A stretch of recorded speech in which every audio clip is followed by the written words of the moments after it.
എല്ലാവർക്കും നമസ്കാരം. പുതിയൊരു വീഡിയോയിലേക്ക് സ്വാഗതം. അങ്ങനെ രാജ്യം ആകാംക്ഷയോടെ കാത്തിരുന്ന വഖഫിൽ പാസ്സായി.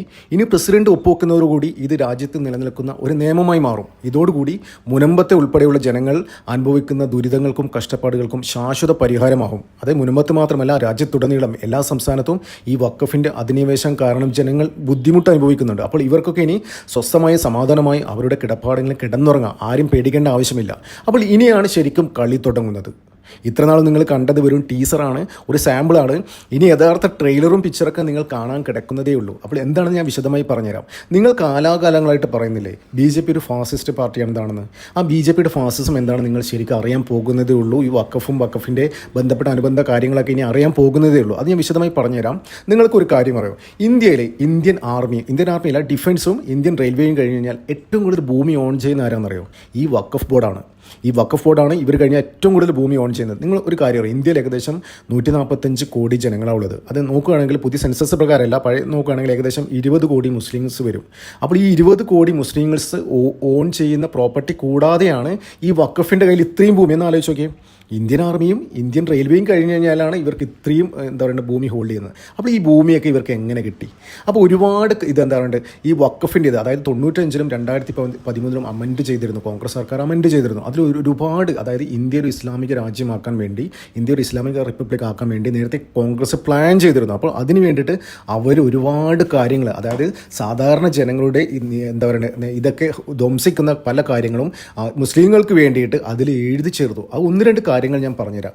വഖഫ് ബൈ യൂസർ എന്ന് വെച്ച് കഴിഞ്ഞാൽ ഈ ആരെങ്കിലും ഭൂമി സർക്കാരിൻ്റെ ആവട്ടെ സ്വകാര്യ വ്യക്തിയുടെ ആവട്ടെ ഈ ഭൂമികളൊക്കെ ഈ മുസ്ലിംസിന് എന്തെങ്കിലും കൊടുത്തു എന്ന് വിചാരിച്ചോ, എന്തെങ്കിലും ആവശ്യത്തിന് ഉപയോഗിക്കാൻ കൊടുത്തു എന്ന് വിചാരിച്ചോ, അപ്പോൾ അവരവിടെ നിസ്കരിക്കുകയോ അങ്ങനെ എന്തെങ്കിലും ചെയ്യുകയാണെങ്കിൽ അത് ഓട്ടോമാറ്റിക്കായിട്ട് വഖഫിന് ക്ലെയിം ചെയ്യാം. ഞങ്ങളുടെ ഭൂമിയാണെന്ന് പറഞ്ഞിട്ട് ക്ലെയിം ചെയ്യാം. അങ്ങനെ അവരുണ്ടല്ലോ, ഇന്ത്യയിൽ ഒരുപാട് ഭൂമികൾ അങ്ങനെ സ്വന്തമാക്കിയിട്ടുണ്ട്. അത് ആദ്യം തുടക്കത്തിൽ വളരെ കുറച്ച് ഭൂമി മാത്രമേ വഖഫിന് ഉണ്ടായുള്ളൂ. പിന്നെ ഇങ്ങനെ പല ലൂപ്പ് ഹോൾസും ഇതിൽ നിയമങ്ങളൊക്കെ ഉപയോഗിച്ചിട്ട് അവർ ഒരുപാട് ഭൂമി ഇന്ത്യയിൽ മൊത്തം ഒരുപാട് കണക്കിൽപ്പെടാത്ത സ്വത്തുക്കൾ ഈ വഖഫ് കൈവശപ്പെടുത്തിയിട്ടുണ്ട്. വഖഫ് യൂസർ എന്നൊക്കെ പറഞ്ഞേ.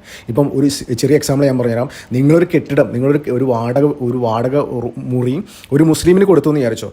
ആ മുസ്ലിം അവിടെ നിസ്കരിക്കുക അങ്ങനെയുള്ള കാര്യങ്ങളൊക്കെ എന്തെങ്കിലും അവൻ്റെ മതം പ്രാക്ടീസ് ചെയ്ത് കഴിഞ്ഞാൽ കുറച്ച് ദിവസം കഴിഞ്ഞ് കഴിഞ്ഞാൽ അവന് സ്വാഭാവികമായിട്ട് അവനത് വേണമെങ്കിൽ വഖഫ് ചെയ്യാം. പിന്നീട് ആ ഭൂമി, ആ ബിൽഡിങ് വഖഫിൻ്റേതായി. ഒന്ന് ആലോചിച്ചൊക്കെ. പിന്നെ അതിൻ്റെ ആ ബിൽഡിങ്ങിൻ്റെ ഓണർ അവൻ്റെ ഉടമസ്ഥാവകാശം തെളിയിക്കാൻ വേണ്ടി ഒരു കോടതിയിലെല്ലാം പോകുന്നുണ്ട്. വഖഫ് ട്രിബ്യൂണലിൽ പോകണം. അവിടെ പോകണമെങ്കിൽ ഒരു സിറ്റിംഗ് ജഡ്ജി അല്ലെങ്കിൽ ഒരു റിട്ടയർഡ് ജഡ്ജി, പിന്നെ ഒരു മുസ്ലിം മതപണ്ഡിതൻ. അപ്പോൾ നമ്മുടെ ഡോക്യുമെൻറ്റ്സും ഇതൊക്കെ ആയിട്ട് അങ്ങോട്ട് ചെല്ലണം. അപ്പോൾ അവിടുന്ന് ഒരിക്കലും നീതി കിട്ടില്ല. വഖഫ് ട്രിബ്യൂണിൽ നിന്ന് ഒരിക്കലും നീതി കിട്ടില്ല. റിവ്യൂ പെറ്റീഷന് പോലും പോകാൻ പറ്റാത്ത അവസ്ഥയാണ്. അപ്പോൾ അത് പോകാൻ പറ്റുമായിരിക്കാം, പക്ഷെ പോയാൽ പോലും നീതി ലഭിക്കില്ല. അവർക്ക് അനുകൂലമായ വിധി മാത്രമേ പുറപ്പെടുവിപ്പിക്കൂ. ഇങ്ങനെ ഇതുപയോഗിച്ചിട്ട് ഇന്ത്യയിൽ ഒരുപാട് പ്രോപ്പർട്ടീസ്, എന്നാൽ സർക്കാരിൻ്റെ ഭൂമി പോലും ഇവർ കൈയടക്കിയിട്ടുണ്ട്. അതായത് UPA സർക്കാരൊക്കെ കോൺഗ്രസ് ഇവിടെ ഭരിച്ചിരുന്ന കാലത്ത് ഒരുപാട് ഭൂമി ഇങ്ങനെ അവർ സ്വന്തമാക്കിയിട്ടുണ്ട്. അവർ ക്ലെയിം ചെയ്തു, സർക്കാർ അവർക്ക് എഴുതി കൊടുത്തു. ഡൽഹിയിലൊക്കെ 2013 പോലും ഡൽഹിയിൽ 60-70 ഏക്കർ ഈ മൻമോഹൻ സിംഗിൻ്റെ രണ്ടാം UPA സർക്കാരിൻ്റെ സമയത്ത് വഖഫിന് എഴുതി കൊടുത്തു. അതാണ് ഈ അടുത്ത കാലത്ത് നരേന്ദ്രമോദി സർക്കാർ, ഇന്ത്യൻ ഗവൺമെൻറ് അതൊക്കെ പിടിച്ചെടുത്തു. ആർക്കിയോളജിക്കൽ സർവേയുടെ അണ്ടറിൽ കൊണ്ടുവന്നിട്ട് അതൊക്കെ പിടിച്ചെടുത്തു. അപ്പോൾ അതിൻ്റെ കേസൊക്കെ ഇപ്പോൾ നടന്നുകൊണ്ടിരിക്കുകയാണ്. അപ്പോൾ ഈ വഖഫിൽ വന്നതോടുകൂടി അതൊക്കെ അതിനൊക്കെ ഇനി പ്രസക്തി ഇല്ലാതായി. പിന്നെ ഒരു ക്ലോസ് എന്ന് വെച്ച് കഴിഞ്ഞാൽ ഈ ഏതെങ്കിലും മസ്ജിദുകളുണ്ട്, അതിപ്പോൾ ഖബർസ്ഥാൻ ഉണ്ടോ എന്ന് വിചാരിച്ചോ. അപ്പോൾ ആ ഖബർസ്ഥാനുമായി ചേർന്ന ഒരുപാട് ഭൂമികൾ വേണമെങ്കിൽ അവർക്ക് വഖഫിന് ക്ലെയിം ചെയ്യാം, അവകാശവാദം ഉന്നയിക്കാം. അത് ഈ വഖഫ് നിയമത്തിലുള്ളതാണ്, ഇവരുടെ നിയമത്തിലുള്ളതെന്ന് ആലോചിച്ച് നോക്കി. അതിനൊരു എക്സാമ്പിൾ ഞാൻ പറഞ്ഞുതരാം. നമ്മുടെ ഉത്തർപ്രദേശ് വാരണാസിയിൽ നിന്ന് ഏകദേശം 10-15 കിലോമീറ്റർ ഉദയ് പ്രതാപ് സിംഗ് എന്ന് പറഞ്ഞൊരു കോളേജുണ്ട്. ഏകദേശം 1902 സ്റ്റാർട്ട് ചെയ്ത കോളേജാണ്. ആ കോളേജിൻ്റെ 500 ഏക്കർ കോളേജാണ്. ആ കോളേജിൻ്റെ ക്യാമ്പസിന് 500 ഏക്കറാണ്. അപ്പോൾ ഇതിനകത്ത് തന്നെ ഒരുപാട് കോളേജുകളുണ്ട്. അതായത് എഞ്ചിനീയറിംഗ് കോളേജുണ്ട്, മെഡിക്കൽ കോളേജ് അടക്കമുണ്ട് അതിനകത്ത്. അത്രയും വലിയ ക്യാമ്പസാണ്. LKG തൊട്ടിട്ടുള്ള എല്ലാ സ്ഥാപനങ്ങളും അവിടെയുണ്ട്. അത്രയും വലിയ ഇൻസ്റ്റിറ്റ്യൂഷൻ, ഒരുപാട് വിദ്യാർത്ഥികൾ പഠിക്കുന്ന ഒരു സ്ഥാപനമാണ്. അപ്പോൾ ഈ കോളേജിൻ്റെ ക്യാമ്പസിൻ്റെ വെളിയിൽ, അതായത് മതിലിന് വെളിയിലായിട്ട് ഒരു മസ്ജിദ് ഉണ്ട് കേട്ടോ. അപ്പോൾ അവിടെ ഒരു ഖബർസ്ഥാനുണ്ട്.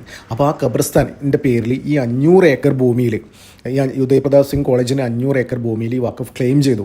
അപ്പോൾ ക്ലെയിം ചെയ്തപ്പോൾ കോളേജ് അധികൃതർ യോഗി ആദിത്യനാഥിനെ നേരിട്ട് അറിയിച്ചു.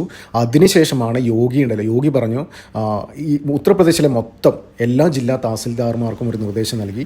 ഉത്തർപ്രദേശിലെ എല്ലാ വഖഫിൻ്റെ പ്രോപ്പർട്ടീസും അളന്ന് തിട്ടപ്പെടുത്തി 30 ദിവസത്തിനുള്ളിൽ എൻ്റെ ടേബിളിൽ സാധനം വരണമെന്ന് യോഗി ഉത്തരവിട്ടു. അപ്പോൾ അതുകൊണ്ടാണ് കുറേ വഖഫിൻ്റെ ഭൂമിയൊക്കെ പിടിച്ചെടുത്തില്ല. ആ വാർത്തകളൊക്കെ ഒരുപാട് ദേശീയ മാധ്യമങ്ങളൊക്കെ വന്നിരുന്നു. കേരളത്തിലെ മുഖ്യധാര മാധ്യമങ്ങളൊന്നും പറഞ്ഞില്ല. അപ്പോൾ അന്ന് പറഞ്ഞു പറഞ്ഞു, യോഗി പറഞ്ഞു, ഇത് കിട്ടിയതിന് ശേഷം പെറ്റീഷൻ കിട്ടിയതിന് ശേഷം പറഞ്ഞു, നിങ്ങൾ ക്ലെയിം ചെയ്യുന്ന അവിടെ നിൽക്കട്ടെ, ഞാൻ ആദ്യം നിങ്ങളുടെ ഉത്തർപ്രദേശിലെ മൊത്തം ഭൂമി അളന്ന് തിട്ടപ്പെടുത്തിയിട്ട് പഠിച്ചിട്ട് പറയാമെന്ന് പറഞ്ഞു. അപ്പോൾ വെരി നെക്സ്റ്റ് ഡേ അടുത്ത ദിവസം പറഞ്ഞു, ഉത്തർപ്രദേശിലെ സുന്നി സെൻട്രൽ വഖഫ് ബോർഡ് പറഞ്ഞു, ഉദയ്പ്രതാപ് സിംഗ് കോളേജിൽ ഞങ്ങൾ വഖഫിൻ്റേതല്ല, ഞങ്ങൾക്കത് ക്ലെയിം ഇല്ല, ഞങ്ങളത് വിട്ടു എന്ന് പറഞ്ഞു. പക്ഷേ അവരത് വിട്ടു, പക്ഷേ യോഗി വിട്ടില്ല. യോഗി 30 ദിവസത്തിനുള്ളിൽ എല്ലാം എല്ലാ തഹസിൽദാർമാരും അതിൻ്റെ ഡീറ്റെയിൽസ് കൊടുത്തു. എത്രത്തോളം വഖഫിന് ഭൂമിയുണ്ട്, എത്രത്തോളം കയ്യേറി, എത്രത്തോളം സർക്കാർ ഭൂമി കയ്യേറി, എത്രത്തോളം വഖഫ് യൂസർ, അങ്ങനെയുള്ള എല്ലാ ഡീറ്റെയിൽസും യോഗിയുടെ ടേബിളിലെത്തി. അപ്പോൾ അതിനുശേഷം കുറേ ഭൂമികളൊക്കെ സർക്കാർ ഭൂമികളൊക്കെ പിടിച്ചെടുത്തിരുന്നു. അപ്പോൾ അവർക്ക് ഒരക്ഷരം പറയാൻ പറ്റാത്ത അവസ്ഥയായി. അപ്പോൾ യോഗിയുടെ അവർക്ക് കളിക്കാൻ പറ്റില്ല. അപ്പോൾ അത്രത്തോളം ഇച്ഛാശക്തിയുള്ള ഭരണാധികാരി ഏത് സംസ്ഥാനത്തും ഉണ്ടെങ്കിലും ഈ വഖഫിൻ്റെ ഒരു പരിപാടി നടക്കില്ല. ഇനിയിപ്പോൾ ആർക്കും പേടിക്കേണ്ട ആവശ്യമില്ല. അതായത് വഖഫ് ബില്ല് വന്നു,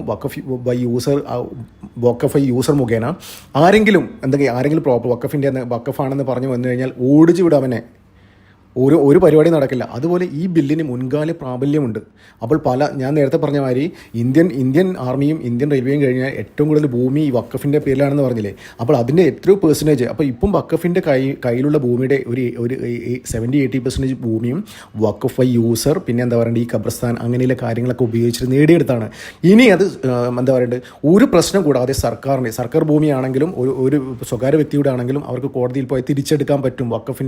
വഖഫിൻ്റെ കയ്യിൽ പിടിച്ചെടുക്കാൻ പറ്റും. ഇതാണ് ഞാൻ നേരത്തെ പറഞ്ഞത്, ഈ വീഡിയോയുടെ തുടക്കത്തിൽ പറഞ്ഞത്. ഇനിയാണ് യഥാർത്ഥ കളി തുടങ്ങാൻ പോകുന്നതേ ഉള്ളൂ. ഇത്ര നാളും നിങ്ങൾ കണ്ടത് വെറും ടീസറാണ്. ഇനി ട്രെയിലറും പിക്ചറും എല്ലാം സെക്കൻഡ് പാർട്ടും എല്ലാം ഇങ്ങനെ വന്നുകൊണ്ടിരിക്കും. ഇതൊരു തുടക്കം മാത്രമാണ്. ഈ വഖഫ് യൂസർ എന്ന് പറയുന്നത് അതിലൊരു ഇതുണ്ട്. അതായത് ഏതെങ്കിലും പ്രോപ്പർട്ടിയിൽ എന്തെങ്കിലും ഡിസ്പ്യൂട്ടോ പിന്നെ ഗവൺമെൻറ് ഇതാണെങ്കിലും അത് വഖഫിൻ്റെ ഭൂമി ആയിരിക്കില്ല എന്ന് വ്യക്തമായി പറഞ്ഞിട്ടുണ്ട് പുതിയ അമെൻമെൻറ്റ് ബില്ലിൽ. അപ്പോൾ അങ്ങനെ നോക്കുകയാണെങ്കിൽ ഇവരുടെ കയ്യിലുള്ള ഏകദേശം 80% ഭൂമിയും പോകും.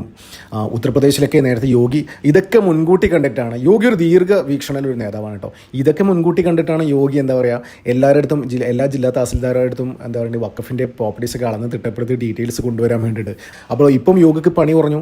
ഇനിയിപ്പം വഖഫിൻ്റെ എത്ര പ്രോപ്പർട്ടീസൊക്കെ പിടിച്ചെടുക്കണമെന്ന് കറക്റ്റ് ഡീറ്റെയിൽസ് യോഗിയുടെ ടേബിളുണ്ട്. പ്രസിഡന്റ് ഒപ്പുവെച്ച് കഴിഞ്ഞാൽ അടുത്ത ദിവസം തൊട്ട് യോഗിയുടെ ആക്ഷൻ തുടങ്ങും. ഇവിടെ ഒരുപാട് പ്രോപ്പർട്ടീസ് പിടിച്ചെടുക്കും. ഇന്ത്യയിൽ വഖഫിന് ഏറ്റവും കൂടുതൽ ഭൂമിയുള്ളത് ഉത്തർപ്രദേശിലാണ്. ഉത്തർപ്രദേശ്, ബീഹാർ, ബംഗാൾ, കേരളം, തമിഴ്നാട് ഇത്രയും സംസ്ഥാനത്തിലാണ് ഏറ്റവും കൂടുതൽ ഭൂമി. അതായത് കൂടുതലും നമ്മൾ സർക്കാർ ഭൂമിയും സ്വകാര്യ വ്യക്തികളുടെ ഇതൊക്കെ ഇങ്ങനെ കൈയടക്കി വെച്ചിരിക്കുകയാണ്.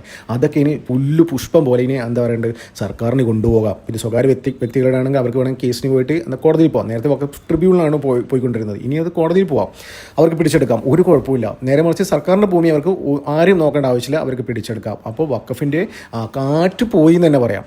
അതായത് ഇത്രയും സംസ്ഥാനത്ത്, അതായത് ഉത്തർപ്രദേശിലാണ് ഏറ്റവും കൂടുതൽ ഇതുള്ളത്. അത് പിടിച്ചെടുത്താൽ തന്നെ അവർ പകുതിയും പ്രോപ്പർട്ടിയും ഇതൊക്കെ പോവും. പിന്നെ ബംഗാൾ, ബീഹാർ, തമിഴ്നാട്, കേരളം. ഇനിയിപ്പം ബംഗാളിൽ BJP 2026 ഭരണത്തിൽ വരാൻ പോവുകയാണ്. ബീഹാറിലും BJP ഒറ്റയ്ക്ക് ഭരണത്തിൽ വരാൻ പോവുകയാണ്. അപ്പോൾ ഈ സംസ്ഥാനത്തേക്ക് ഭരണത്തിൽ വന്നു കഴിഞ്ഞാൽ വഖഫിൻ്റെ ഇങ്ങനെ സർക്കാർ ഭൂമി കയ്യേറി എല്ലാ സ്ഥലവും പിടിച്ചെടുക്കും. അപ്പോൾ ശരിക്കും കാറ്റ് പോയിരിക്കുകയാണ്. അതാണ് ഞാൻ ഈ വീഡിയോയുടെ തുടക്കത്തിൽ പറഞ്ഞത്. BJPയുടെ ഫാസിസം എന്താണ് നിങ്ങൾ കാണാനിരിക്കുന്നതുള്ളൂ. ഇതുവരെ കണ്ട ട്രെയിലർ മാത്രം.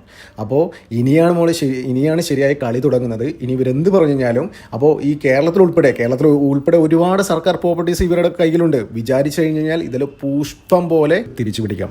എന്ത് തന്നെയായാലും ഇതൊരു നല്ലൊരു തീരുമാനമാണ്. അതായത് ഇന്ത്യ രാജ്യം ഇസ്ലാമിക റിപ്പബ്ലിക് ആക്കാൻ വേണ്ടി കോൺഗ്രസ് ഈ തീവ്ര ഇസ്ലാമിസ്റ്റുകൾക്ക് വേണ്ടി കൂട്ടുന്ന അതിൻ്റെ ഫലമാണ് ഇത്രയും കാലമായിട്ട് ജനങ്ങൾ അനുഭവിച്ചുകൊണ്ടിരിക്കുന്നത്. അപ്പോൾ അതിനൊക്കെ എന്തൊരു ശാശ്വത പരിഹാരമാവും. നന്ദി, നമസ്കാരം. മറ്റൊരു വീഡിയോ കാണാം.